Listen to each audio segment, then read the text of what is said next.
Mais uma vez, muito bem-vindos à live do Diálogos em Tempos de Crise.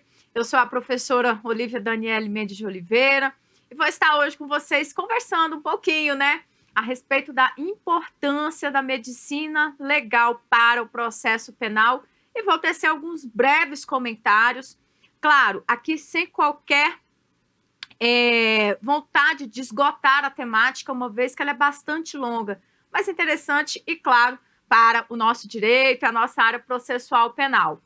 Claro, deixar já esclarecido desde o início que a professora de vocês não tem formação em medicina. Sou formada, graduada em Direito, em Pedagogia, mas na medicina não. Mas é claro, quando a gente atua um pouquinho na área processual penal, na área penal, a gente acaba discutindo essas temáticas e aprendendo mais um pouquinho. Quero dizer a vocês, que estão assistindo a aula, os nossos alunos aqui do Uniprocessos, que a nossa live vale 5 horas de atividade complementar. Então, o formulário com o link para você preencher vai estar disponível aqui no chat para que você consiga obter essas horas, ok? Então, vamos lá, pessoal, bater um papo bem gostoso aí por alguns instantes. Podem interagir no chat. Se porventura eu não visualizar aqui a sua pergunta, a sua indagação ou não der tempo de responder, pode encaminhar o e-mail para olivia.mendes@institutoprocessos.com.br, certinho? Então, vamos embora, pessoal. Professora, por que nós vamos tratar dessa temática, Bom, quando nós estamos estudando, vendo o processo, sempre vem aquela história. Preciso provar as alegações, que determinados fatos aconteceram. E não raras vezes vem aquela pergunta: tem prova? Tem perícia feita? Tem exame de corpo de delito feito? Tem exame de corpo cadavérico feito? Aí, claro, nós vamos manusear o processo de acordo com a infração penal que o cidadão está sendo acusado, nós vamos visualizar esse tipo de situação. E aí, o que acontece, pessoal? Ok, estou em um processo criminal, professor, e que eu visualizo, eu vejo que o meu cliente está sendo acusado, por exemplo, de um crime que deixa vestígios, E aí vem aquela história: faz perícia, não faz perícia, que tipo de exame, que tipo de prova que eu preciso ter nesse sentido? Ora, se ele é um crime que existe a possibilidade de deixar vestígios, nós vamos observar que a realização de uma prova pericial, no sentido de haver uma intervenção médica, ela é possível. Ora, para isso a gente tem aí quem? O Instituto Médico Legal, famoso IML, para nos auxiliar nesse sentido. E que, claro, aquela pessoa que vai ser responsável por realizar essa perícia técnica, porque é uma prova de natureza técnica, vai ser o médico, Vai ser o doutor, aquele formado em medicina que passa lá também anos estudando e que ele vem funcionar aqui, quer queira, quer não, como um auxiliar da justiça. E é claro, ele vem trazer determinados esclarecimentos que para nós do direito, que estamos em busca da verdade real em determinado fato, claro, isso vai ser de suma importância. Mas é claro, falando nessa produção de provas dentro do processo penal, nós não vamos, claro, ter essa atuação da medicina legal esgotada especificamente para alguns crimes que deixam, vestígios. E aí, o que vai acontecer?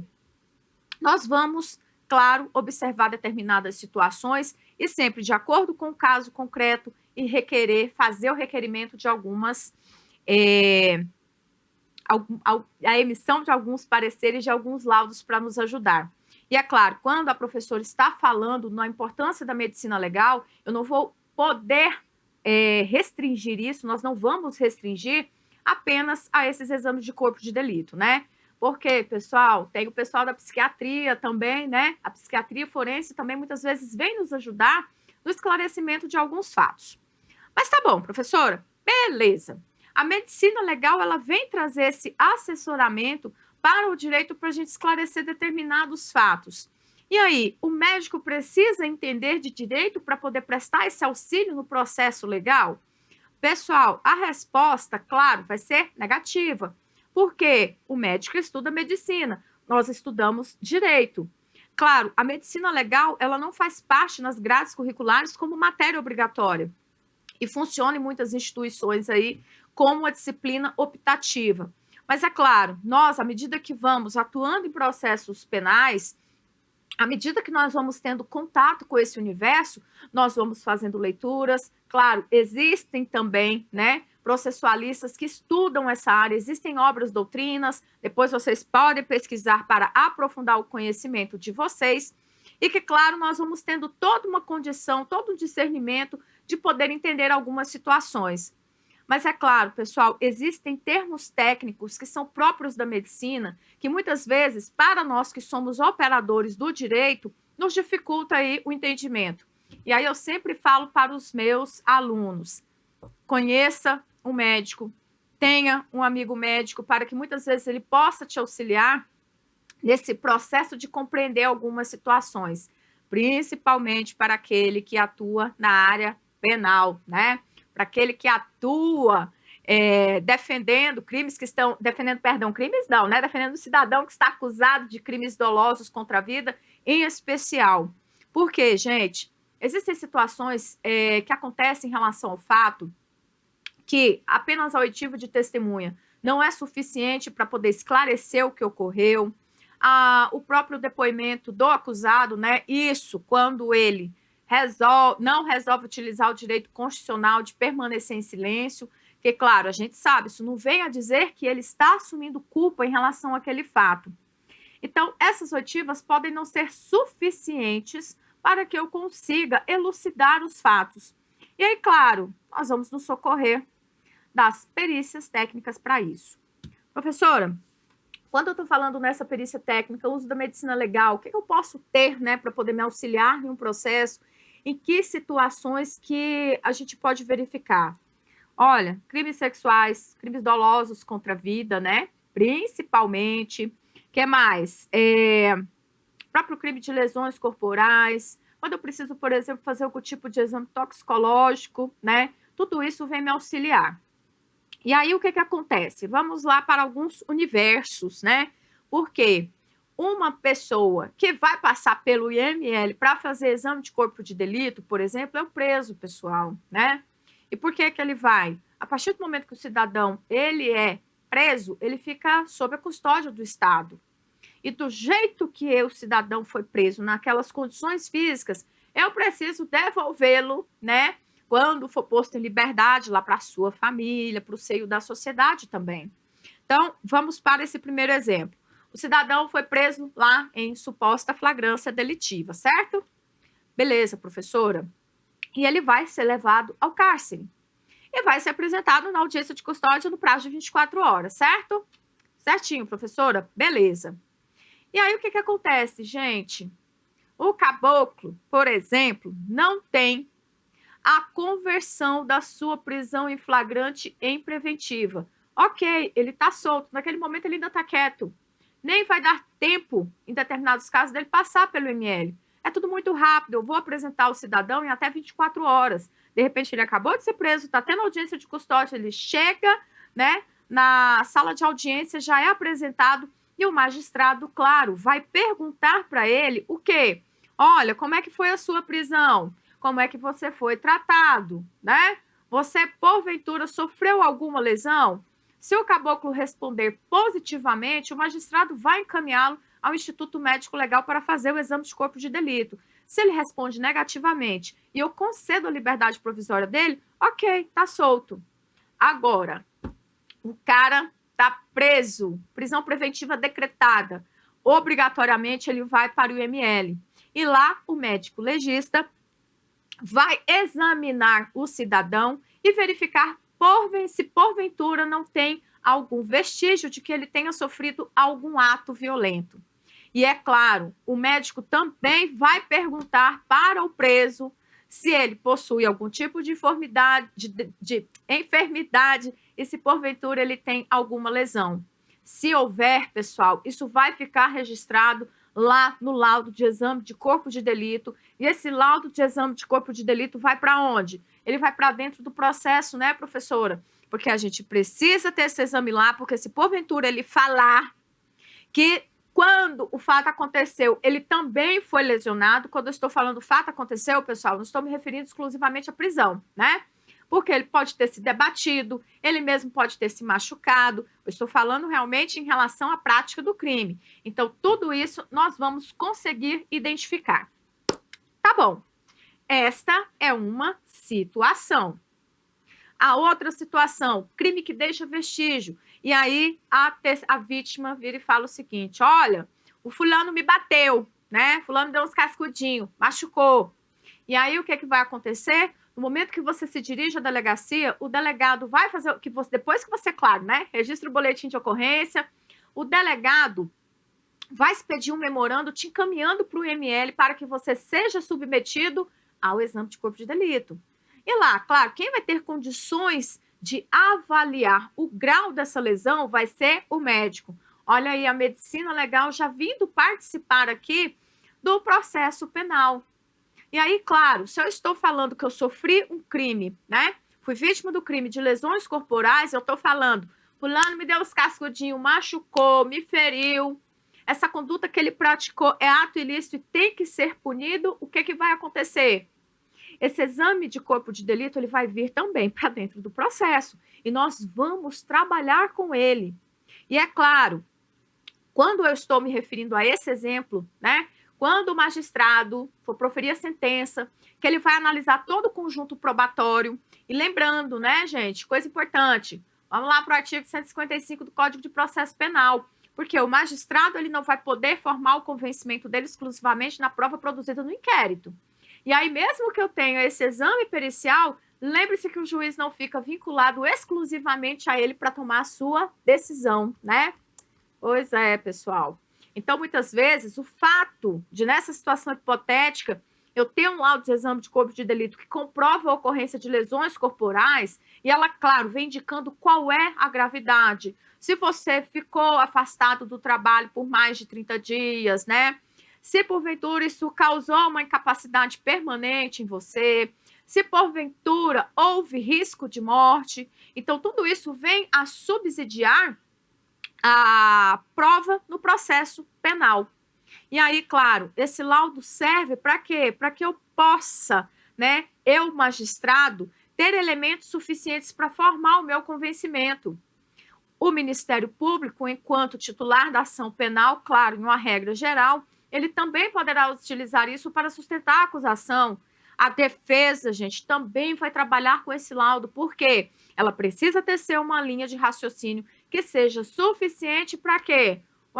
Eu vou estar atrás em uma regra da absolvição do meu cliente. Se não for, eu quero uma desclassificação, né? Ou invocar alguma excludente de ilicitude para isso. Ora, se eu quero alegar que o meu cliente ele é inimputável, o que eu vou fazer? Preciso que seja instaurado um incidente de insanidade mental. Vai para a perícia também. O caboclo vai lá para o IML.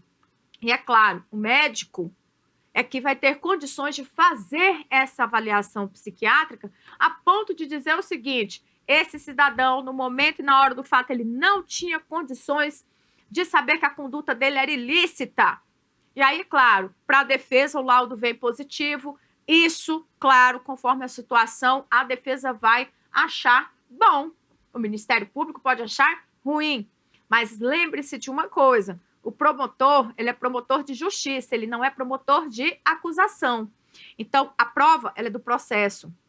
O promotor de justiça vai trabalhar com toda a prova também constante no processo.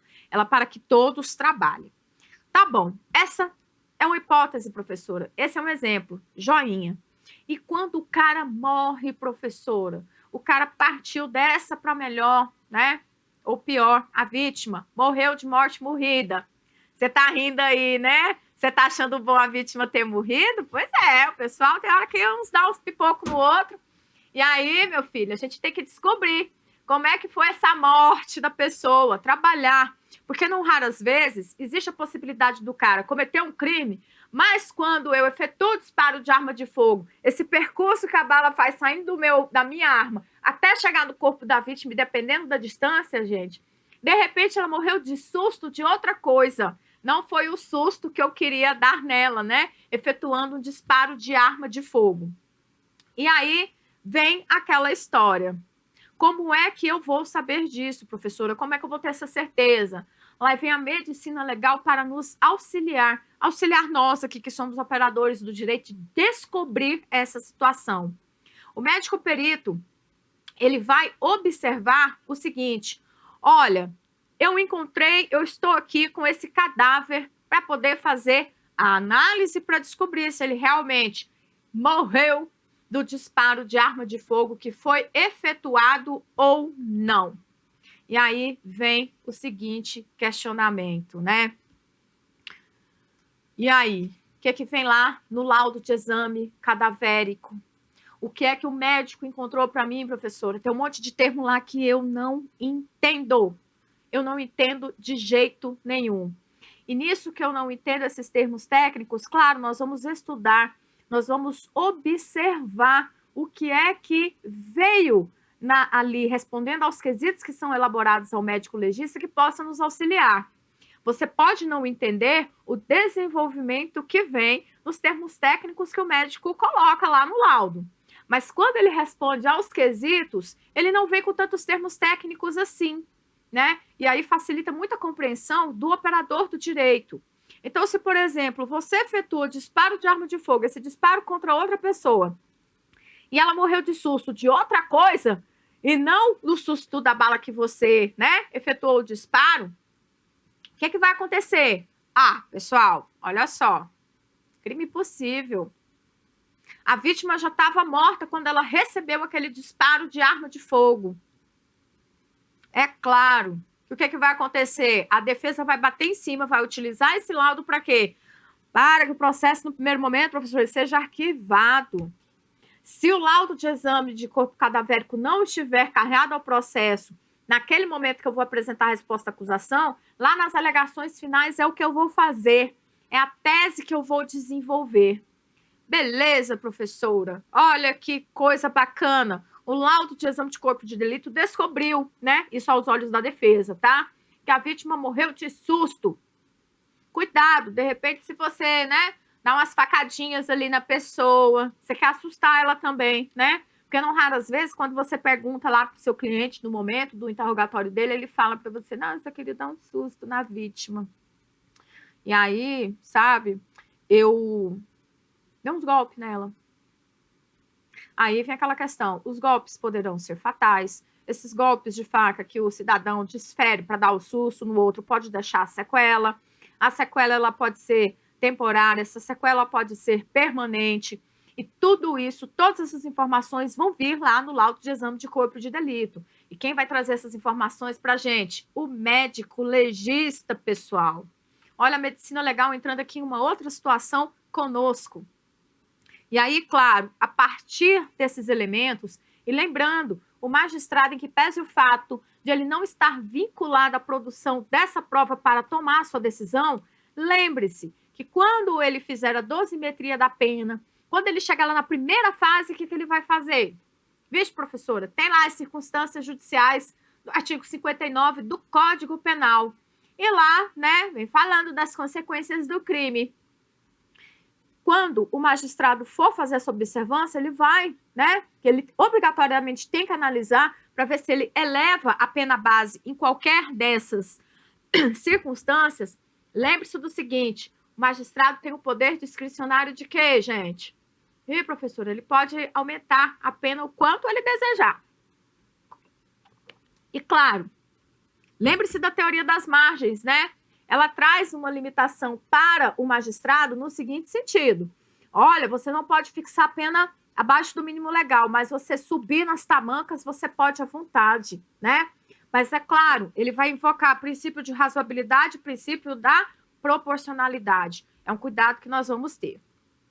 Ok, professora. Lá vem o laudo que pode ajudar ou ele pode, né, colocar o negócio para descer ladeira abaixo dentro do processo. Maravilha, joinha. E aí, professora, falamos aí de lesões corporais, falamos da morte, agora eu quero saber também um pouquinho dos crimes sexuais, né? Porque às vezes vem aquela discussão, principalmente quando eu estou tratando da denúncia de um estupro, que ela foi feita já há algum tempo após a ocorrência do fato. E aí, o exame de corpo de delito na vítima, ele é prova suficiente, né, para que o réuzinho seja condenado? A resposta é negativa, pessoal. Claro, ele vem ajudar, ele vem auxiliar, porque quer queira, quer não, esse crime, em regra, ele deixa vestígio, se cometido com violência, né? Se a vítima foi violentada realmente. Porque o estupro, ele se caracteriza não é só pela conjunção carnal, quando eu forço a vítima, mas pela prática de outro ato libidinoso. E aí nós vamos entender ato libidinoso, aquele que vem a satisfazer a lascívia, né? O prazer sexual do autor do fato, a luxúria. E aí é onde nós vamos encontrar a seguinte situação. Às vezes, a vítima é submetida ao exame de corpo de delito e, claro, ele vem apontando que não existem lesões recentes. E aí, o que vai acontecer? Ai, professora, se o laudo de exame de corpo de delito está dizendo que não existem lesões recentes, o que eu vou entender no primeiro momento? Que não houve a prática de crime, ele deixa vestígio. Mas lembre-se que o vestígio, pessoal, ele vai desaparecendo com o tempo. É natural que isso aconteça. Aí vem aquela pergunta, professora, fez a pesquisa se há espermatozoides, né? Se porventura a vítima diz, olha, eu fui vítima de crime sexual e o autor do fato, aqui colocando, claro, né, como sujeito ativo, a figura do homem, e ele acabou, né, ejaculando em mim. Lembre-se que o esperma, ele sai, pessoal, do corpo, ele é expulso uma hora, naturalmente. Se a vítima leva muito tempo para denunciar, o que vamos reputar como natural. Porque a coragem para você ir na delegacia para poder falar que você foi vítima desse crime, gente, olha, não é brinquedo, não. Muitas vezes a pessoa, ela vai ali quando ela é vítima de um estranho, porque ela teme, naquele momento, de ter sido contaminada, né, com alguma DST, alguma doença sexualmente transmissível. Mas se for num contexto, por exemplo, familiar, no contexto de amigos, por exemplo, rapaz, a pessoa vai anos depois. É bem complexa essa situação. Então, não necessariamente, no caso dos crimes sexuais, porque eles deixam, em regra, vestígios, eu vou, por meio do exame de corpo de delito, né, conseguir uma resposta positiva se realmente aconteceu aquele crime ou não. Entretanto, né, vamos convocar a medicina legal mais uma vez para ajudar no processo penal. Porque existem testes de natureza psicológica, de natureza psiquiátrica, que conseguem identificar se porventura aquela pessoa foi vítima realmente de um crime sexual. Há testes que são realizados e, claro, o profissional tem que ter habilidade e especialidade para poder fazer esse tipo de análise, no sentido de que a gente consegue descobrir, né, se foram implantadas falsas memórias na pessoa, a gente consegue saber, por exemplo, se a pessoa está mentindo. E aí nós vamos, claro, se for a defesa e ele estiver convicta, o seu cliente, que vai te trazer essas informações, claro. Quando ele traz esses elementos para você, você vai trabalhar com isso, defesa. E você, claro, precisa pedir, no momento da apresentação da resposta à acusação, que essa prova seja produzida. O magistrado, claro, você fundamentando, justificando, ele vai deferir a realização da prova.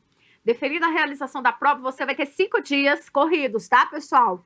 Lembre-se que no processo penal os prazos são contados em dias corridos. E aí, para você apresentar os seus quesitos. Os quesitos são aquelas perguntas que eu vou fazer para o médico, o perito responder para esclarecer, elucidar os fatos. Eu preciso realmente saber algumas questões. E, claro, existem questões que são padrões. Tanto o Ministério Público quanto a defesa elaboram esses quesitos para que o médico possa responder. Outros quesitos nem são necessários à elaboração.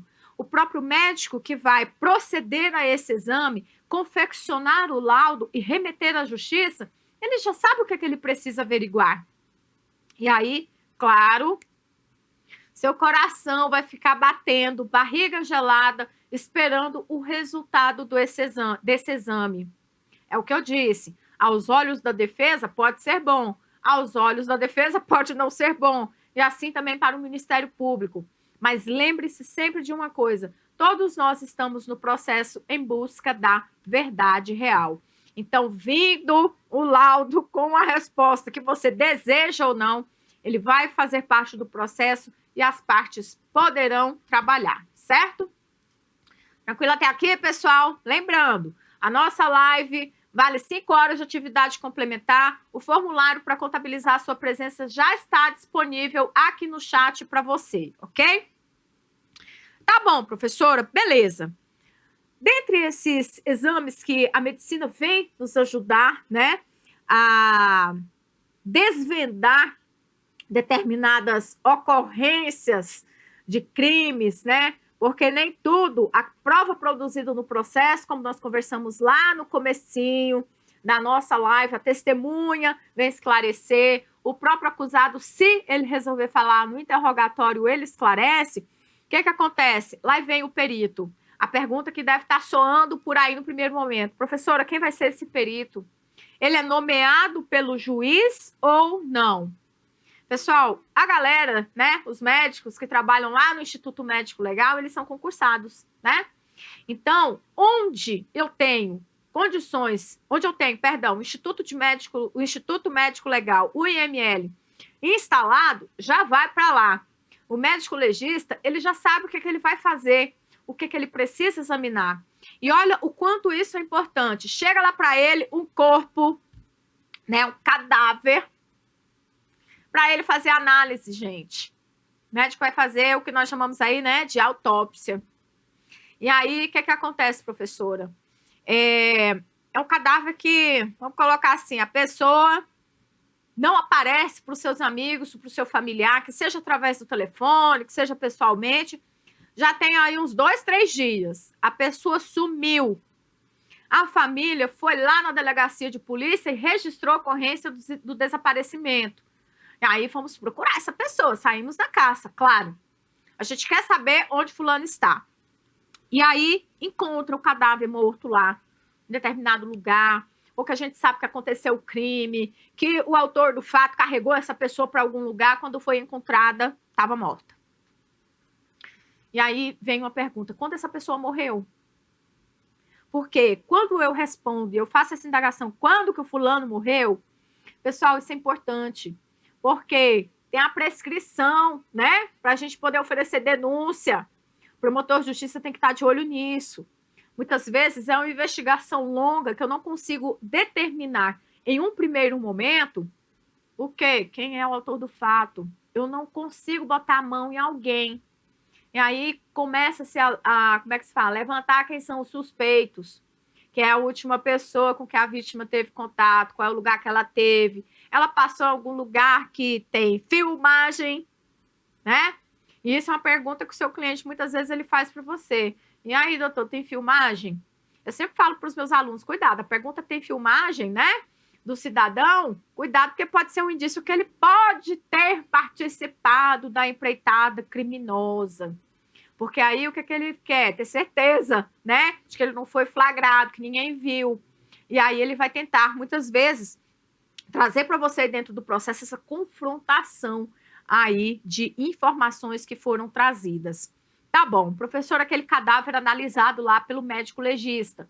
Pessoal, ele observa pela rigidez do corpo da pessoa, ele observa a temperatura retal, ele percebe pela cor da pele da pessoa, ele percebe pela, como é que fala? O clareamento da córnea, ele percebe por todos esses sinais e outros mais dentro da medicina legal, quanto tempo que aquela pessoa morreu. O médico legista, ele consegue estabelecer, trazer um parâmetro para a gente de mais ou menos quando que aquela pessoa veio a óbito.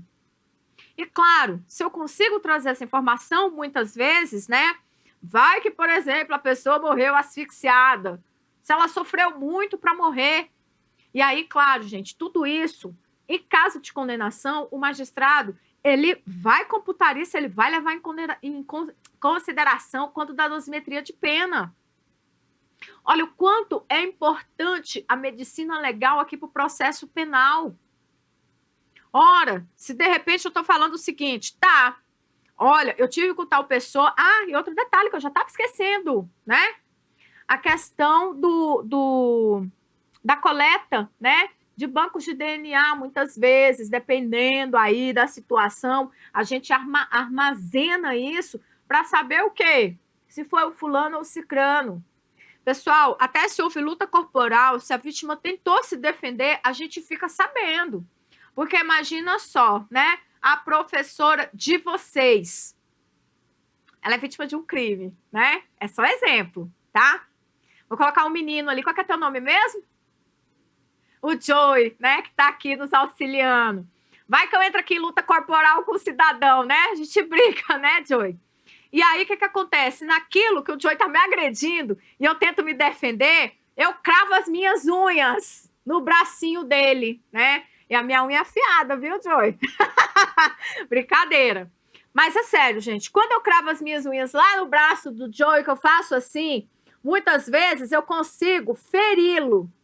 E nisso vem a pelezinha dele bem aqui na minha unha. Chegou lá, o médico legista vai observar. Ah, gente, ele vai fazer o exame para buscar lá naquele banco de dados genéticos de quem que é aquele material de DNA que estava na minha unha. Vamos supor que o Joey me matou, tá? Nessa luta corporal. É, você me matou.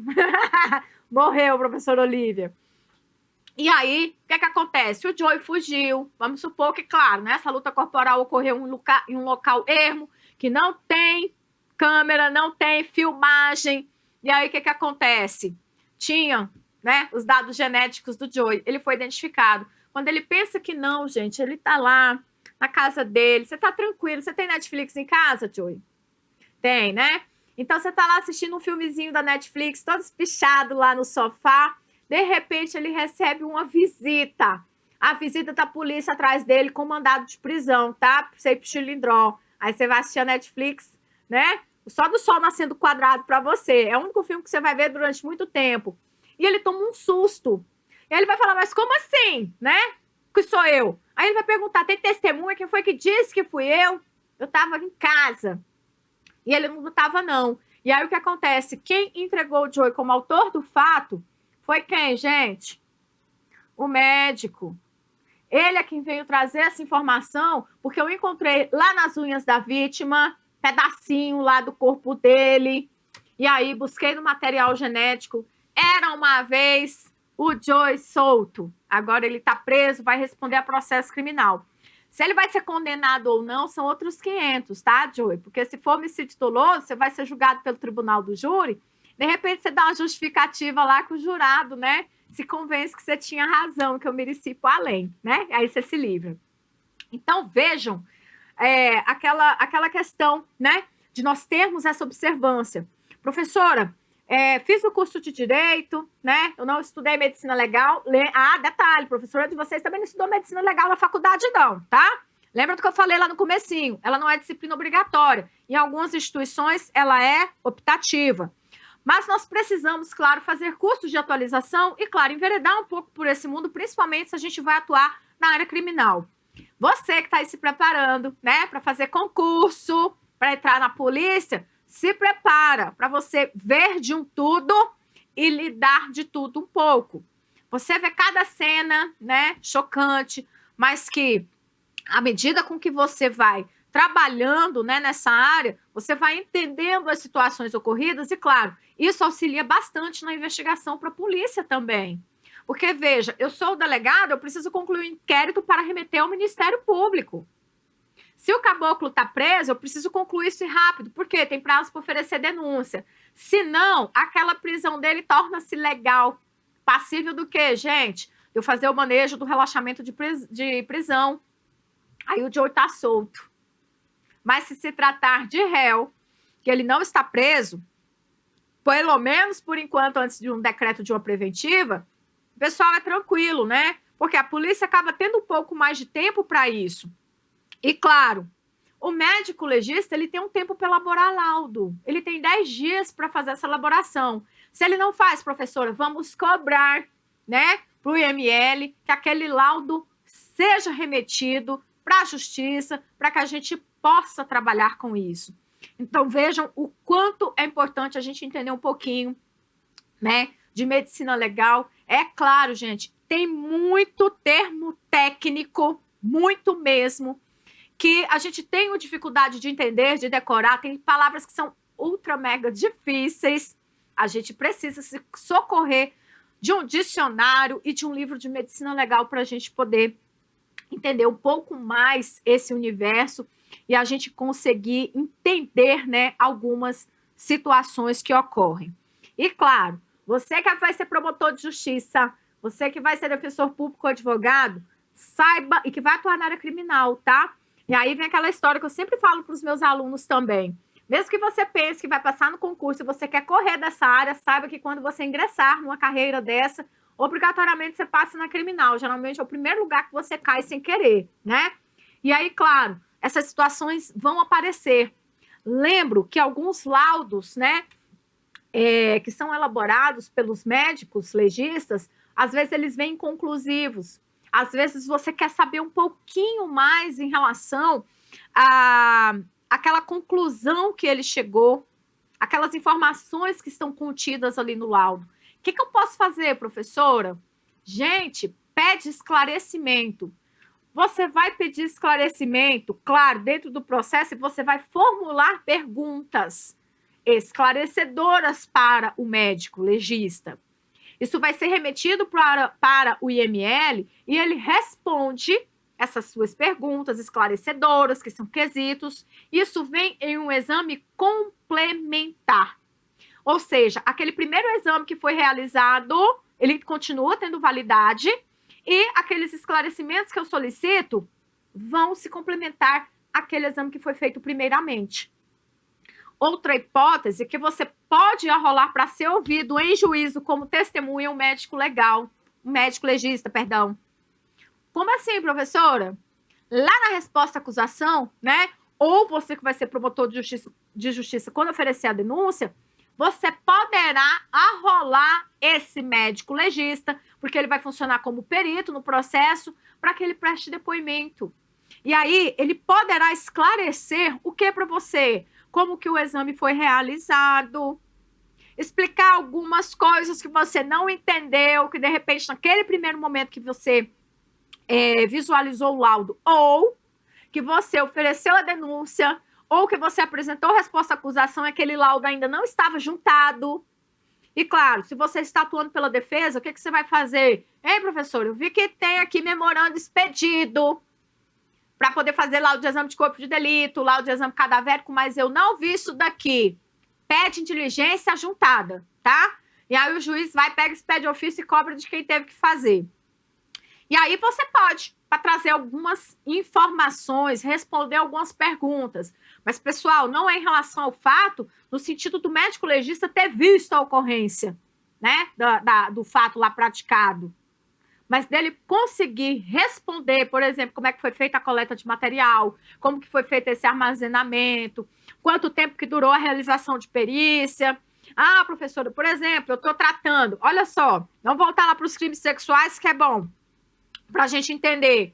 Estou falando de um crime de estupro, tá? De vulnerável. Exemplo.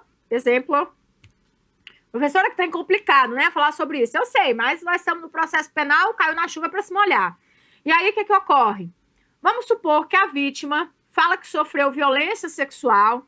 Suponhamos que ela tenha denunciado ali para a pessoa mais próxima de imediato. Foi levado ao IML e disse o seguinte: teve conjunção carnal. Fui violentada. Foi para o ML e veio o exame de corpo de delito e disse que é negativo, não tem vestígio de lesões recentes. Vamos supor que foi no mesmo dia do fato, tá?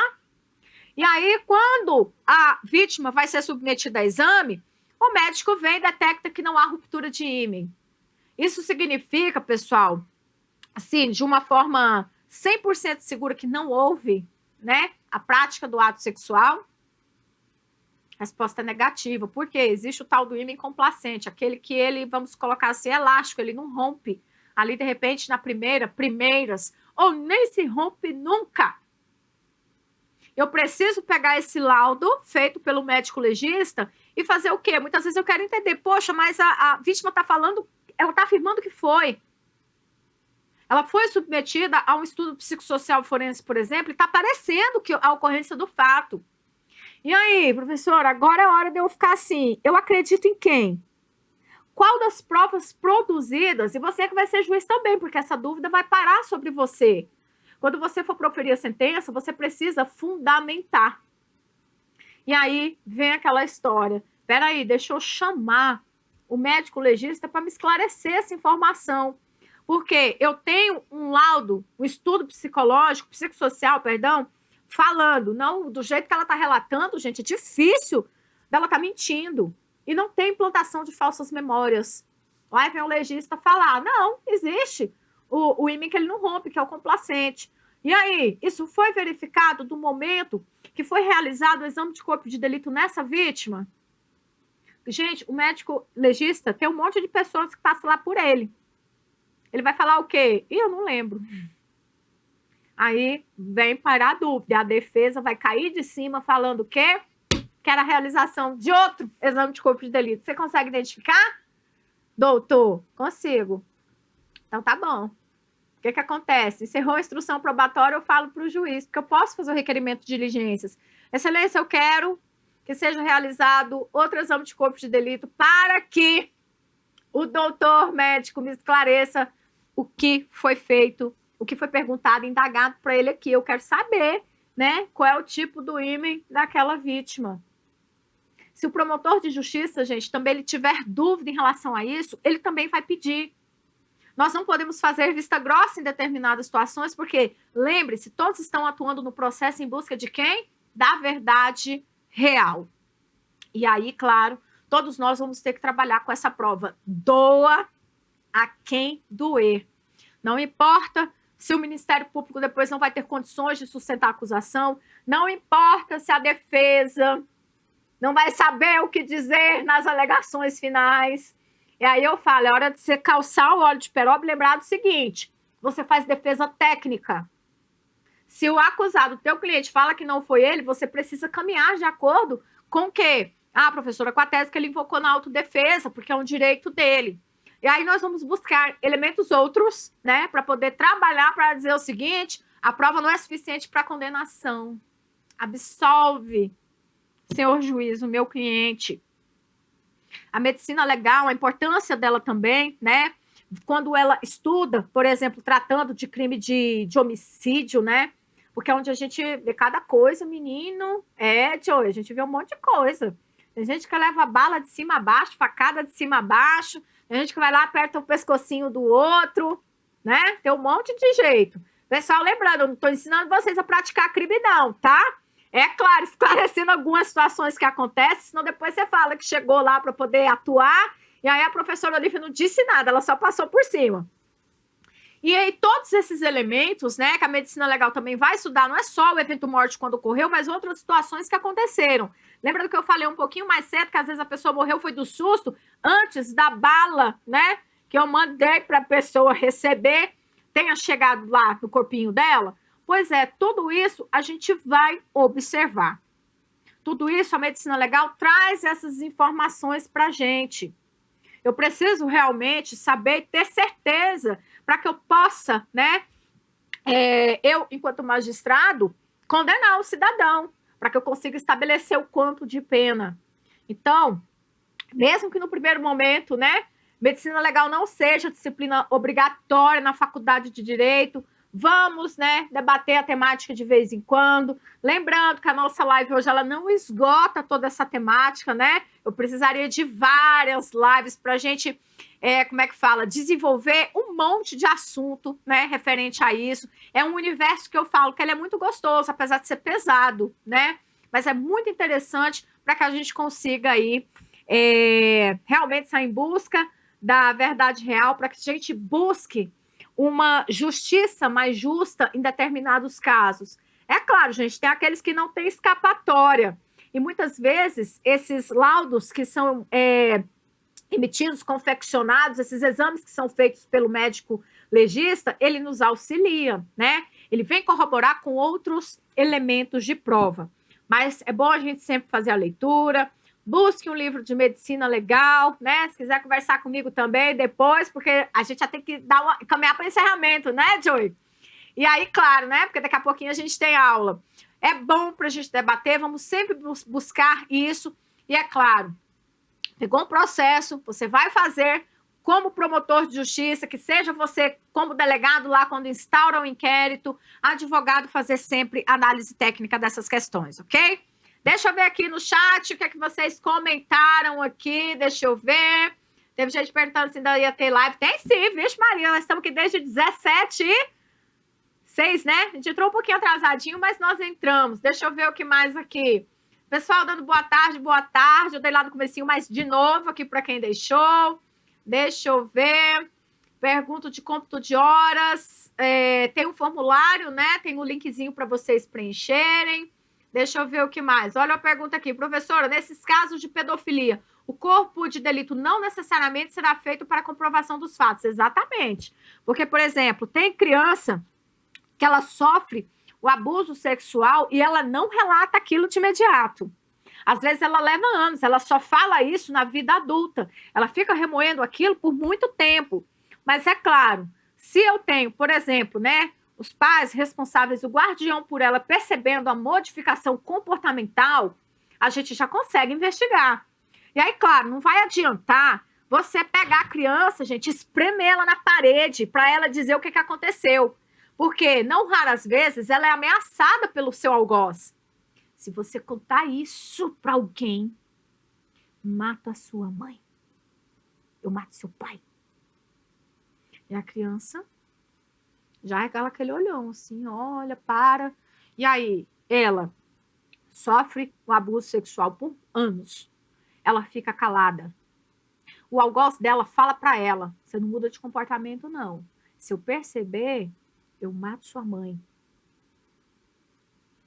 E aí, claro, a gente não consegue identificar. E o laudo de exame de corpo de delito, ele não serve como uma prova, né? Como é que eu vou falar assim? Isolada para comprovar isso. E lembrando, a questão do estupro de vulnerável, ela não vai ocorrer exclusivamente com conjunção carnal, né? Lembre-se, eu posso apenas tocar a vítima, passar a mão no corpo dela, pode ser por cima das vestes.